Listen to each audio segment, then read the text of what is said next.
Assalamualaikum warahmatullahi wabarakatuh. Perkenalkan saya Frizky Maulana, NPM 2213020185. Di sini saya akan menjelaskan tentang materi jaringan syaraf tiruan. Masuk ke definisi, jaringan syaraf tiruan adalah paradigma pemrosesan suatu informasi yang terinspirasi oleh sistem sel syaraf biologi sama seperti otak yang memproses suatu informasi. Komponen jaringan syaraf ada berbagai macam.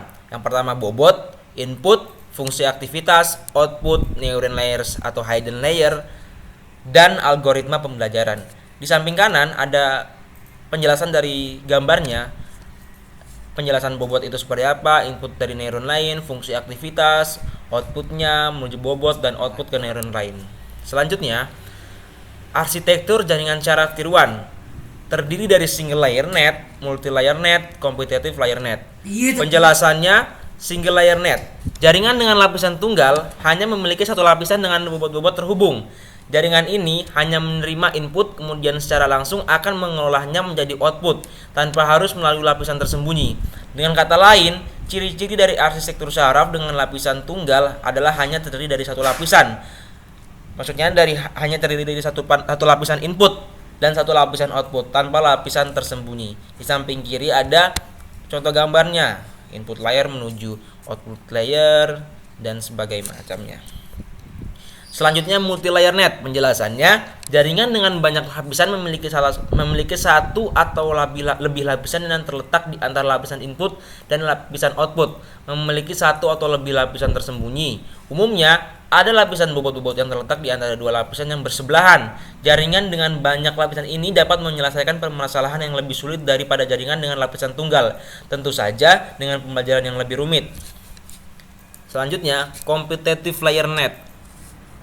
Arsitektur ini memiliki bentuk berbeda dari kedua arsitektur lainnya, di mana antara neuron saling dihubungkan. Jaringan ini sering disebut feedback loop karena unit output ada yang memberikan informasi terhadap unit masukan. Berikut ada fungsi aktivitas. Fungsi aktivitas terdiri dari berbagai macam fusi. Pertama, fusi undak biner, fusi bipolar, fusi linier, fusi satu rating linier, fusi simetrik satu rating linier, fusi sigmoid biner, fusi sigmoid bipolar.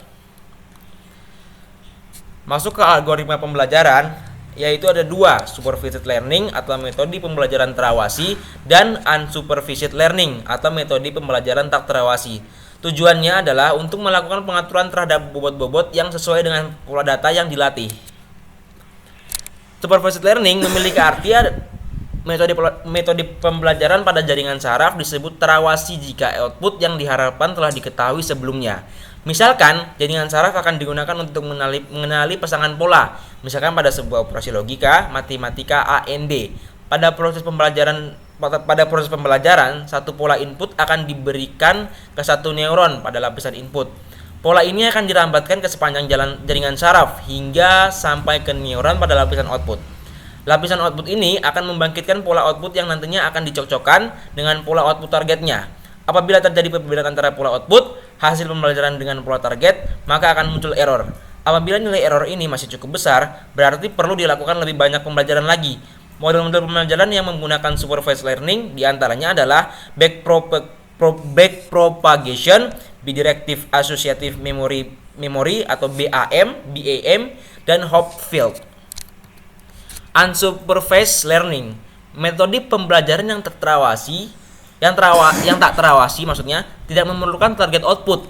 Pada metode ini tidak dapat ditentukan hasil yang seperti apakah yang diharapkan selama proses pembelajaran nilai bobot disusun dalam suatu range tertentu, tergantung pada nilai input yang diberikan. Tujuan pembelajaran ini adalah mengelompokkan unit-unit yang hampir sama dalam suatu area tertentu. Pembelajaran ini biasanya sangat cocok untuk mengelompokkan klasifikasi pola. Model-model pembelajaran yang menggunakan unsupervised learning diantaranya adalah additive resonance theory atau ERT dan computative. Berikutnya adalah algoritma HEP. Pembelajaran dilakukan dengan cara memperbaiki nilai bobot sedemikian rupa sehingga jika ada dua neuron yang terhubung dan keduanya pada kondisi hidup pada saat yang sama, maka bobot antara keduanya dinaikkan. Algoritma yang selanjutnya adalah perseptron. Proses pembelajaran untuk mendapatkan bobot-bobot akhir dilakukan secara berulang sampai sudah tidak terjadi kesalahan. Yang terjadi, output jaringan memiliki nilai yang sama dengan target yang diharapkan. Apabila proses pembelajaran dilakukan sampai berulang-ulang, namun masih terjadi kesalahan, maka proses pembelajaran harus dihentikan. Selanjutnya adalah algoritma backpropagation. Backpropagation merupakan salah satu bagian dari neural network. Backpropagation merupakan metode pelatihan terawasi. Dalam artian, mempunyai target yang akan dicari. Ciri dari backpropagation adalah meminimalkan error pada output yang dihasilkan oleh jaringan. Dalam metode backpropagation biasanya digunakan jaringan multilayer. Terakhir yaitu algoritma perseptron. Proses pembelajaran untuk mendapatkan bobot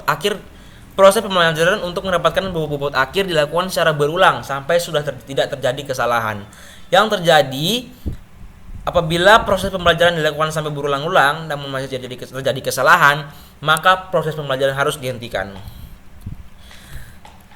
Sekian materi yang saya jelaskan tentang jaringan syaraf tiruan. Kurang lebihnya mohon dimaafkan. Wassalamualaikum warahmatullahi wabarakatuh.